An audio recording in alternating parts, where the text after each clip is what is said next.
আছে। আমি মোবাইল দেখে হাঁটতেই একটা খাম্বার সাথে ধাক্কা খেলাম। ও মা, খাম্বাটা তো নরম কেন? আমি সামনে তাকিয়ে দেখি আমার জমের উপরে পড়ছি। সরি সরি সরি আমি ঠাস ঠাস। তোদেরকে আমি ভালো করে চিনি, মেয়েদের দেখলেই এমন করিস, আর সরি বললেই কি সব ঠিক হয়ে যায়? চুপ। আসলে আমি যে কাজে আসছিস সে কাজে যা। আরে এখন বাসায় চল, মুস্তাহির আসবে না। সারাদিন এখানে থাকলে হবে? আমি এখানে থাকবো যতদিন না আসে। আমি ওদের সব কথা শুনছিলাম, কারণ আমি ওদের পাশেই ছিলাম। আমি ওরা যা ইচ্ছা করুক, আমি আমার কাজ করি। আসতে পারি স্যার?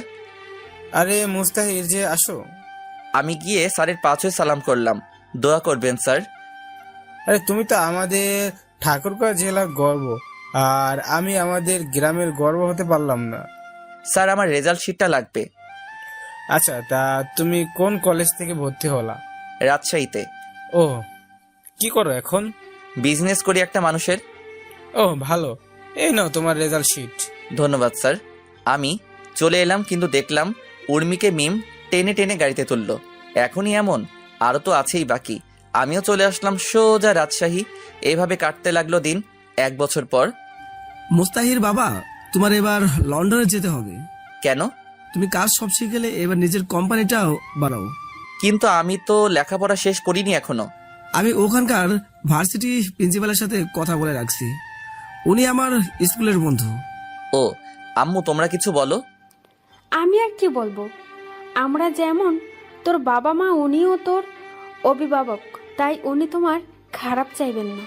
আচ্ছা এই নাও পাসপোর্ট আর ভিসা, কালকে ফ্লাইট। আচ্ছা, মেহেরকে আসতে বলি। বলো তো, মেয়েটাকে কতদিন ধরে দেখি না। আপনার মেয়ে মনে হয়? আমারই তো মেয়ে। মুস্তাহির আমার ছেলে। ওই মেহের বাসায় আয়। কেন? আমি লন্ডন আলে যাব কালকে। আচ্ছা। তারপরের দিন মেহের সকালে ঘুম থেকে উঠালো।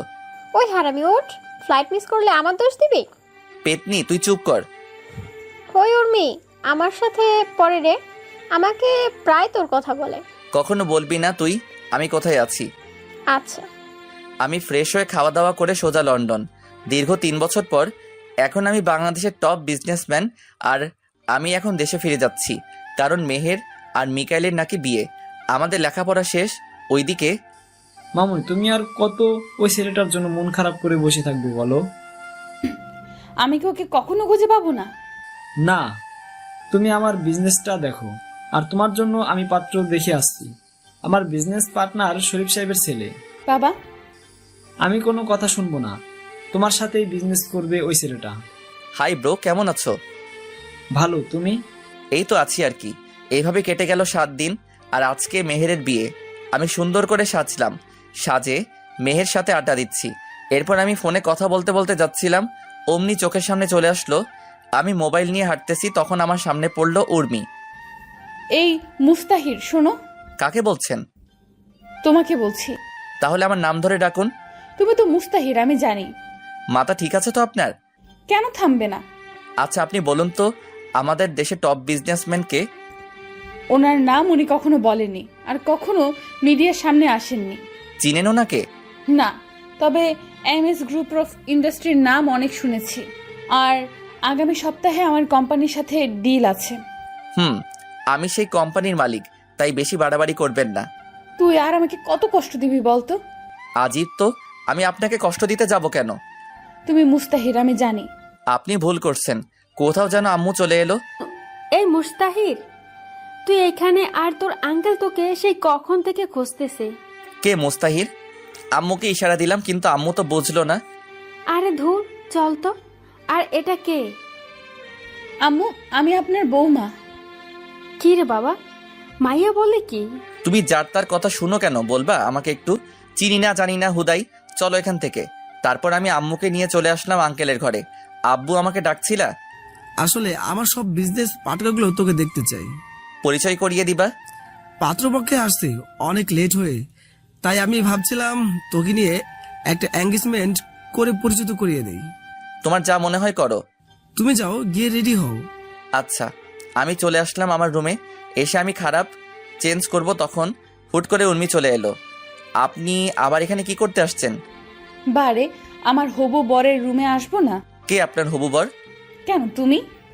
আপনি এখন বের হবেন, আমি চেঞ্জ করব। তো করো, সমস্যা কোথায়? আপনার সামনে করব নাকি? সমস্যা কই? অনেক সমস্যা। আপনি বের হন, ঝামেলা শেষ। যাব না আমি। বলেই আমাকে জড়িয়ে ধরলো। তুমি কেন বুঝো না? আমি তোমাকে ছাড়া থাকতে পারবো না। জানো তোমাকে কত খুঁজছি। আমাকে ছাড়ুন বলছি। না। জোর করে ছাড়িয়ে নিলাম, ঠাস করে দিলাম একটা। সমস্যা কি তোর? আমি যখন চাষা ছিলাম তখন আমার যোগ্যতা নাই, আর এখন আমি বিজনেসম্যান, তাই আমাকে নিয়ে স্বপ্ন হাজারো, তাই তো? আমি তোমাকে ভালোবাসি। কিন্তু আমি তো ভালোবাসি না। তুমিও তো আমাকে ভালোবাসতা। বাসতাম, এখন বাসি না। এবার এখান থেকে জানতো। ঠিক আছে।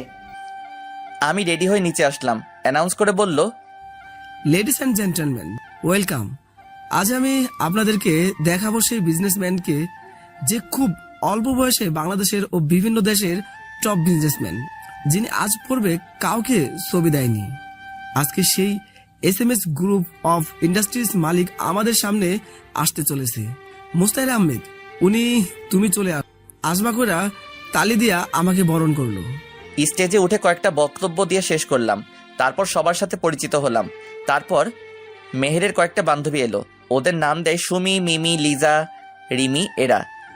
আপনি মেহেরের কি হবেন? আমি ওর ভাই হব। তোমরা? আমরা সবাই ওর ফ্রেন্ড হব। ও, তা আপনি বড় না কেউ বড়? আমি বড়। কেন? এমনিতেই বলতেছি। ওইদিকে উর্মি শুধু দেখতেছে আর জ্বলতেছে। আমি ততই এদের সাথে বেশি করে কথা বলতেছি। এসব দেখে ওর আর সহ্য হলো না, আমার কাছে চলে এলো। এই, তোরা যা এখান থেকে। কেন রে? থাকলে কি সমস্যা? মেহের আর উর্মি একই ভার্সিটিতে পড়তো, তাই এরা সবাই ফ্রেন্ড। তোরা জানিস এই ছেলে যাকে আমি কলেজ লাইফ থেকে ভালোবাসি। আর কিছু শুনবি? না, এই চল। তারপর উর্মি আমাকে বলতে লাগলো, ভাবছিলাম তোমাকে খুঁজে পেলে আমার থেকে তুমি বেশি খুশি হবা, কারণ তুমি আমার থেকে বেশি ভালোবাসতা। কিন্তু না, তুমি তো খুশি না। আমি তোমাকে খুশি দেখতে চাই, তাই আমি আগামী 15 দিনের ভিতর বিয়ে করব। করেন। আমাকে কি বলতেছেন? রাইট। তোমাকে কি বলছি? কিচ্ছু না। দেখা হবে ডিল করার দিন, আর আমার হবু বরকে নিয়ে আসবো। আপনার ইচ্ছা, আপনি যাকে খুশি নিয়ে আসবেন। উর্মি চলে গেল, আর মেহেরের বিয়েও শেষ। 2 দিন পর মেহের আমাদের বাসায় এলো। রাতে খাওয়ার সময়, মুস্তাহির, তুই কি জানিস উর্মি তোকে ভালোবাসে? না, ওর বিয়ের সামনে। আর আমি চাই না আমার জন্য ওর বাবার সম্মান নষ্ট হোক। কিন্তু ও তো পাগলের মতো খুঁজতো। তাহলে এখন বিয়ে কেন করতেছে? কি রে মা, কে এই উর্মি? তোমার ছেলের কলেজে এই মেয়েকে ভালোবাসতো, আর এই মেয়ে তোমার ছেলেকে পাত্তাই দিত না। আমি মেয়েটাকে দেখব। বিয়ের দিন যে মেয়েটা তোমাকে বলল ওর তোমার বৌমা, ওইটাই? কি? ওই মেয়েটা আমার খুব পছন্দ। তুই ওকে বিয়ে কর না বাবা। না আম্মু, ওর বিয়ে ঠিক হয়ে আছে। উনি মামনি মানে আফজালের মেয়ে? হুম। তোমরা খাও তো, আজকে রাতে আর কিছু করলাম না। আমি চলে আসলাম বিছানায় আর দিলাম ঘুম। সকালবেলা ঘুম থেকে উঠে গেলাম জিম করতে, আর বাসায় এসে খাওয়া দাওয়া করে গেলাম অফিসে কাজ করে যখন বাসায় ফিরবো তখন একটা পার্কে গেলাম। দেখলাম উর্মি আর একটা ছেলে পাশাপাশি হাঁটতেছে। আমি এটা দেখে আর এক মুহূর্তের জন্য ওইখানে থামিনি, কারণ ওকে আমি অনেক ভালোবাসি। তাই তো হাজারো মেয়েকে রিজেক্ট করছি শুধু তার জন্য, আর ওকে একটু অবহেলা করলাম, তাতেই এমন হয়ে গেল। এসব ভাবছি আর কান্না করতেছি। আজকে আমার আর উর্মির কোম্পানির ডিল হবে। আমি গিয়ে দেখলাম উর্মি আর ওই ছেলেটা বসে আছে, ছেলেটা ওর হাত ধরে আছে। এটা দেখে আমার কলিজাটা মনে হয় ছিঁড়ে যাচ্ছিল, কিন্তু কাউকে কিছু বুঝতে দিলাম না। আমি আর পারছি না আজকে উর্মিকে আপন করে নিব। আমি আর সহ্য করতে পারছি না। ওকে যে আমি পাগলের মতো ভালোবাসি, এটা কি ও বুঝে না? আমি 5টা বছর ওকে দেখিনি, কলিজাটা আমার ছিঁড়ে যাচ্ছে আজকে অন্যের সাথে দেখে। এসব ভাবে আমি মিটিং শেষ করে উর্মিকে বললাম, কথা আছে। আমারও কথা আছে। তাহলে বলুন আপনারটা। এ নেন আমার বিয়ের কার্ড। দেন। কবে বিয়ে? সামনের সপ্তাহে। আপনি কি বলবেন? আপনি কি এই অফিস চালাবেন নাকি আপনার হাজবেন্ড? আপনার কি মনে হয় আমি চালাবো? আমার হবু বরকে কেন আজকে নিয়ে আসলাম? কারণ ওই চালাবে এটা। ও, এটাই বলার জন্য আসতে বলছিলাম। ও, আপনাকে কিন্তু বিয়েতে আসতেই হবে। অবশ্যই। বাবু শোনো তো একটু। আমি গেলাম। আরে আমার বরের সাথে পরিচয় করিয়ে দেই। আচ্ছা। এই হলো আমার হবু বর রাফি। আর রাফি, ইনি হলেন এই দেশের টপ বিজনেসম্যান মুস্তাহির আহমেদ উকিল। হ্যালো। হুম। তোমার অনেক নাম শুনেছি, তোমাকে সামনে পেয়ে অনেক ভালো লাগলো। ধন্যবাদ। আমি বাসায় চলে আসলাম। বাসায় আসার পথে দোকান থেকে 4 প্যাকেট সিগারেট নিয়ে এলাম। আসার পথে কয়েক প্যাকেট সিগারেট নিয়ে এলাম, কারণ এই সিগারেট একমাত্র সিগারেট এই পারে ওকে ভুলিয়ে রাখতে। বাসায় এসে কাউকে কিছু না বলে বাথরুমে যাই।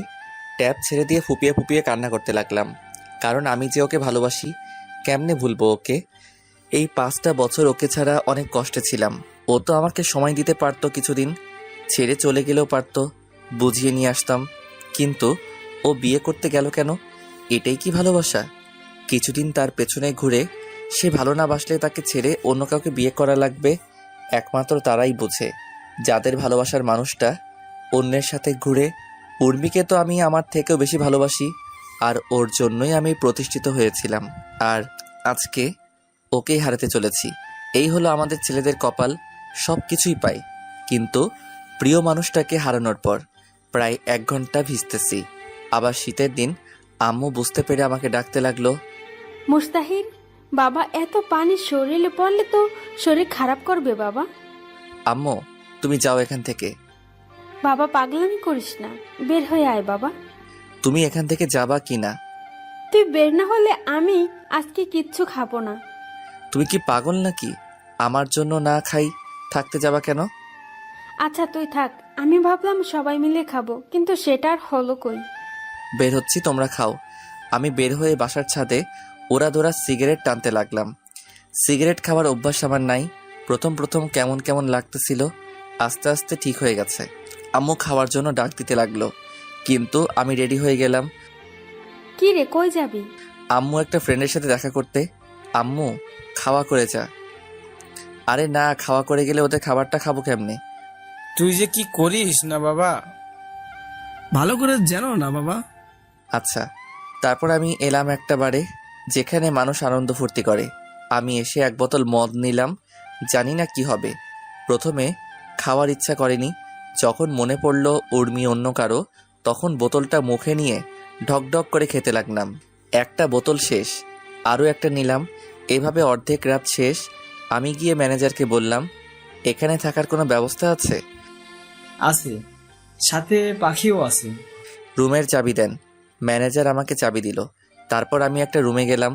রুমে গিয়ে শুয়েছিলাম, তখন দেখি উর্মি আমার দিকে আসতেছে।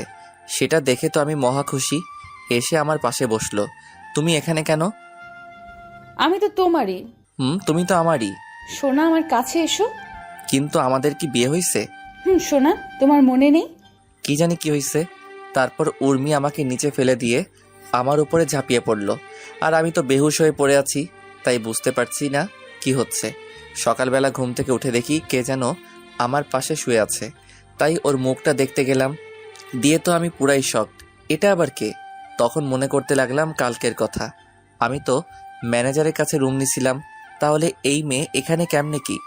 আমি আমার উপর থেকে চাকাটা সরিয়ে নিয়ে তো আরও শকড, কারণ আমার জামা কাপড় কিছু নাই, সাথে মেয়েটারও মনে হয় কিছু নাই। আমি উঠে আমার জামার পরে নিলাম, কিন্তু প্যান্ট খোলা নাই কেন? মেয়েটা সব জানে। ওকে বলি, এই মেয়ে ওঠেন তো। আরে জান, কালকে রাতে তো একটু ঘুমাতে দাওনি, এখন আবার কি করতে চাও? আমাকে কি মারবা নাকি? আপনি এখানে কেন? আর আমাদের এই অবস্থা কেন? উর্মি নামে কেউ আছে তোমার? তুমি কেমনে জানলা? কালকে তুমি আমাকে উর্মি ভেবে অনেক কিছু করে ফেলছো, আর এটা হোটেল, সমস্যা নাই। ও, তুমি বাধা দাওনি? বাধা দিলে তো আমাদের পেটের খাবার বন্ধ হয়ে যাবে। তুমি কাজ করতে পারো না? কি আর বলবো তোমাকে, শুধু এতটুকু বলি, সারাদিন কাজ করে 500 টাকা দেয় না, আবার সেই মালিকের সাথে 1 ঘন্টা কাটালে 5000 টাকা দেয়। এই হলো তোমাদের মতো মানুষের কাজ, তাই আর বাধা দেই না। আমি নতুন আসছিলাম কালকে, আর এসেই তোমার হাতেই নিজেকে সঁপে দিতে হলো। অনেক কান্না করছিলাম, কিন্তু তুমি শোনোনি। আমার হুঁশ ছিল না। ও, তোমার নাম কি? আমার নাম ফাতেমা। আমার সাথে যাবা? কোথায়? আমার বাসায়।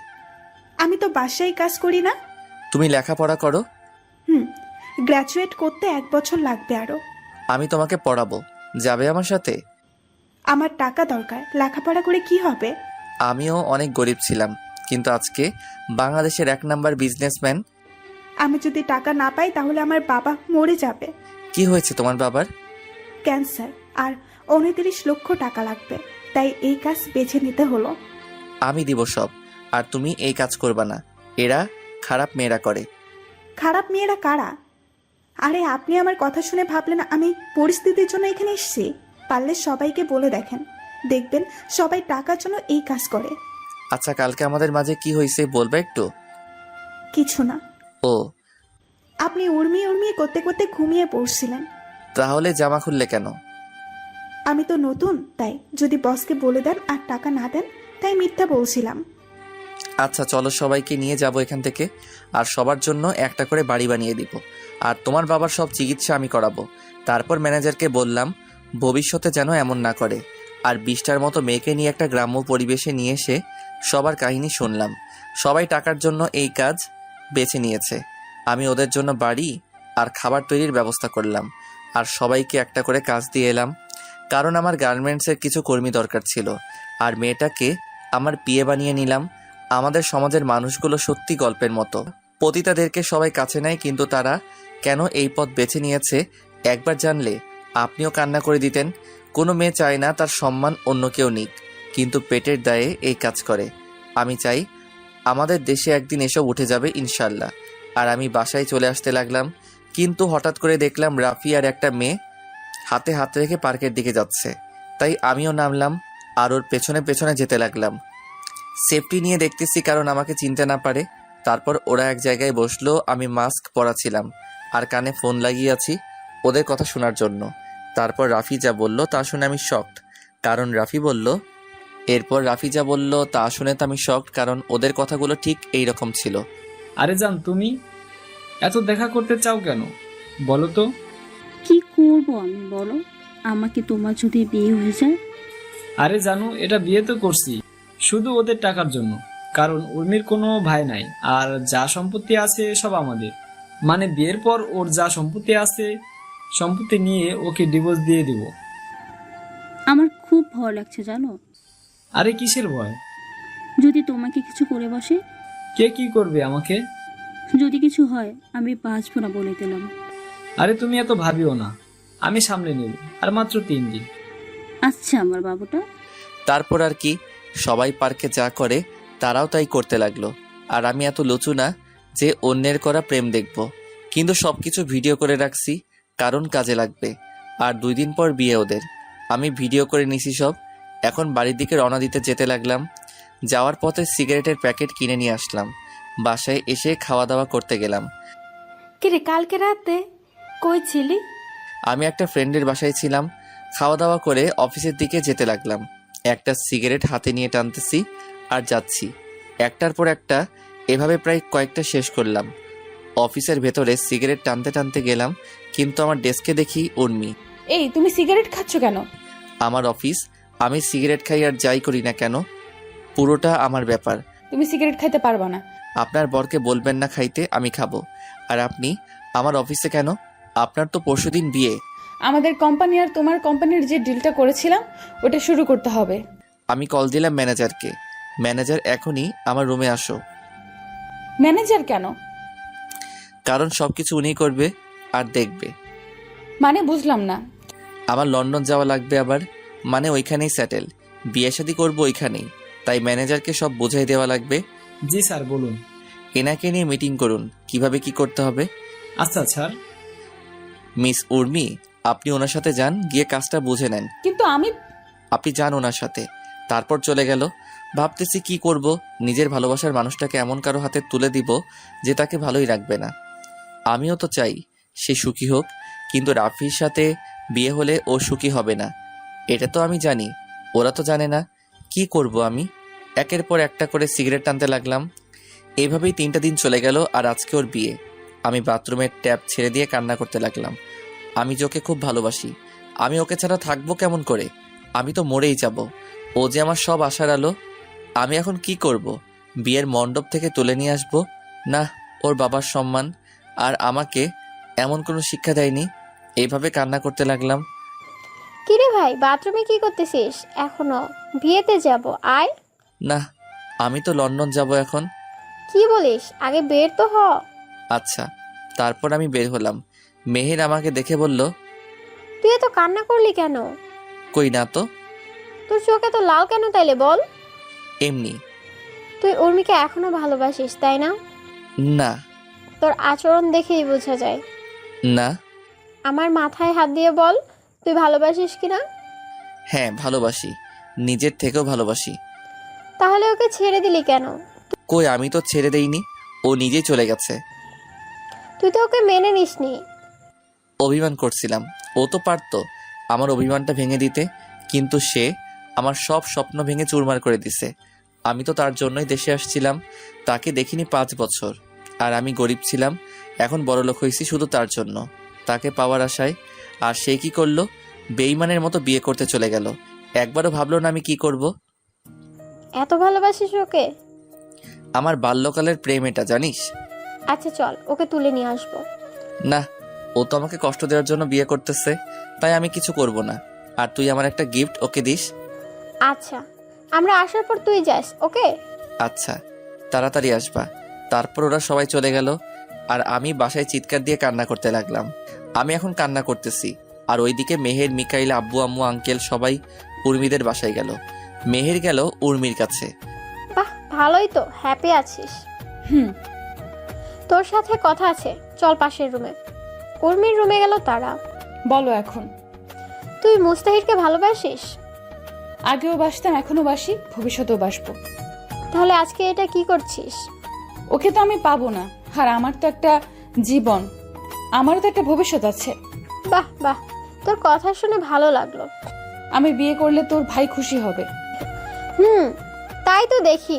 আমারে তো খাওয়া করে কেন, আর বাথরুমে টেপ ছাড়ে চিল্লাই কেন? কারণ ভালো তো তুই বাসিস, মুনতাহির তো তোকে বাসে না। আমি কি সেটা বলছি? আরে তোর জন্য ও দেশে আসছে, আর ওর তোর ওপর অভিমান করছিল, তুই তার অভিমান ভাঙে উল্টা বিয়ে করে নিলি। তোর তুলনা হয় না রে। কি বলতে চাস তুই? এই যে এটাই মুস্তাহির, তোকে ভালোবাসে এখনো, কিন্তু তুই ওর সাথে এটা কি করলি? আজকে ও আবার বিদেশ চলে যাবে, কারণ কি জানিস? তোকে হ্যাপি রাখার জন্য। কি বলিস? ও কি আসেনি? তুই কি করে ভাবলি কেউ তোর ভালোবাসার মানুষটাকে নিজের চোখের সামনে অন্য কারো হতে দিবে? আমি তো ওকেই ভালোবাসি, কিন্তু ও আমাকে এতই রাগাইছিল যে ওর উপর প্রতিশোধ নিতে গিয়ে আমি এই সিদ্ধান্ত নিচ্ছি। ভালো। আর এই নে, তোকে মুস্তাহির পাঠাইছে। কি আছে? আমি জানি না। বলেই মেহের চলে গেল। উর্মি বক্সটা খুলতে লাগলো, দেখলো একটা পিঙ্ক কালারের শাড়ি আর একটা মোবাইল ফোন, একটা চিঠি। সবার আগে চিঠিতে হাত দিল। প্রিয় উর্মি, আসসালামু আলাইকুম, কেমন আছো? তুমি তো ভালোই আছো, কিন্তু আমি ভালো নেই। তোমাকে ছাড়া আমি কেমন করে ভালো থাকি বলো? আমি তো তোমাকে নিজের থেকেও বেশি ভালোবাসি। মনে আছে তোমার আর আমার প্রথম দিনের কথা? আমার মনে আছে। আর তুমি কোন দিন কোন ড্রেস পরে আসছিলা সব মনে আছে। আমি তোমার পেছনে পেছনে যেতাম যাতে তোমার কোনো সমস্যা না হয়, আর আমি হুড়ি পরে তোমাকে সাহায্য করতাম, কারণ আমি চাইতাম তুমি আমার সাহায্যের জন্য না, আমার ভালোবাসার জন্য আমাকে ভালোবাসো। আমি আগেই জানতাম তোমাকে পেতে হলে আমাকে প্রতিষ্ঠিত হওয়া লাগবে, তাই আমি প্রতিষ্ঠিত হয়ে এসেছি। কিন্তু ভাগ্যে নাই। আর একটা শাড়ি দিলাম, পরিও, অনেক সুন্দর মানাবে। ফোনের ভিডিওটা দেখো, ইতি মুস্তাহির আহমেদ উকিম। তারপর সে ফোনের ভিডিওটা দেখতে লাগলো। সেখানে দেখলো রাফি আর মিলির প্রেম কাহিনী। এটা দেখে উর্মি চিৎকার দিয়ে মুস্তাহির! সবাই দৌড়ে এলো দেখার জন্য কি হয়েছে না হয়েছে। মামুনি কি হয়েছে? আব্বু, আমি মুস্তাহিরের কাছে যাব। আমাকে মুস্তাহিরের কাছে ক্ষমা চাইতে হবে। কেন, কি হয়েছে? আমি মুস্তাহিরকে ভালোবাসি, আর তোমাকে আর আমাকে একদিন এই মুস্তাহির বাঁচিয়েছিল। আমি ওকে ভালোবাসি। কিন্তু রাফি? দেখো রাফির কার্ড। ফোনটা আফজাল চৌধুরীকে দিয়ে দিল। এরপর উর্মি মেহেরকে খুঁজতে লাগলো, কিন্তু মেহের বাসায় চলে আসে। উর্মি তাড়াহুড়া করে গাড়ি বের করে আমাদের বাসায় আসে, কিন্তু এসে দেখে কেউ নাই। তখন দারোয়ানকে বলে আমরা কোথায়? দারোয়ান বলে আমরা এয়ারপোর্টে। এটা শোনার পর উর্মি গাড়ি অনেক জোরে চালায়, কিন্তু সামনে কিছু একটা সাথে বিশাল সংঘর্ষ হয়। এইদিকে আম্মু, আমি যাই। বাবা থেকে জানা, তোকে ছাড়া থাকতে পারবো না রে। থাক না। বাবা থাকো, ওখানকার অন্য কেউ দেখবে। না, আমার যাওয়া লাগবে। ক্রিং ক্রিং ক্রিং। আরে আফজাল, যে কেমন আছিস? ও মাই গড, কেমন আছো? কোন হসপিটালে এখন? ওকে আমরা এখনই যাচ্ছি। কি হয়েছে বাবা? উনি অ্যাক্সিডেন্ট হয়েছে। কি? কোথায় এখনো? হাসপাতাল। আমার কলিজার কিছু হতে পারে না। আমি গাড়ি নিয়ে একদম হাসপাতালে বাইরে দেখি আফজাল চৌধুরী। আমার কলিজার কি হয়েছে বলুন? তেমন কিছু না, একটা চোট লেগেছে। আমি যাব ভেতরে। ওর কি হয়েছে বলুন আমাকে। বাবা তুমি থামো, আমি দেখছি কি হয়েছে। তুমি আল্লাহকে ডাকো। কিছুক্ষণ পর ডাক্তার বের হলো। একে একে দেখা করবেন, কেউ উত্তেজিত করবেন না। একে একে সবাই দেখতে গেল। আমি এইদিকে নামাজ পড়ে দোয়া করতেছি, ওইদিকে মা এখন কেমন লাগছে? মুস্তাহির কই? আছে। এরপর সবাইকে একই কথা বলে উর্মি। এইদিকে আল্লাহ আমার উর্মিকে ফিরিয়ে দাও খোদা, আমি ওকে ছাড়া এক মুহূর্ত থাকতে পারি না আল্লাহ। কে যেন হাত দিল আমার কাঁধে। যাও, উর্মি তোমাকে খোঁজে। আমি দৌড়ে গেলাম, দেখি উর্মি অন্যদিকে তাকিয়ে আছে। আমি গিয়ে ওর হাত ধরলাম। মুস্তাহির, তুমি আমাকে ছেড়ে যেও না। দেখো আমার অবস্থা কেমন হয়ে গেছে, আমি তোমাকে ছাড়া বাঁচতে পারবো না। মুস্তাহির, যেও না আমাকে ছেড়ে, আমাকে মাফ করে দাও। আমি কিছু না বলে জড়িয়ে ধরেছি। আও! আমি ছেড়ে দিলাম। না শোনা, কোথাও যাব না। সত্যি? হুম। জড়িয়ে ধরো। না, শরীরে অনেক ব্যথা তোমার। তুমি ধরবা নাকি চিৎকার করব? ওকে ধরতেছি। চেপে ধরো না। ব্যথা পাবা তো? তুমি আমার সব, আমি ব্যথা পাবো না, ধরো। এইভাবেই বেঁচে থাকুক হাজারো ভালোবাসা। আমি সবাইকে বলবো, ভালোবাসার মানুষকে ছেড়ে যাবেন না। সমাপ্ত। গল্পটা কেমন হলো জানাবেন। নেক্সট কোন গল্প লিখবো জানাবেন সবাই।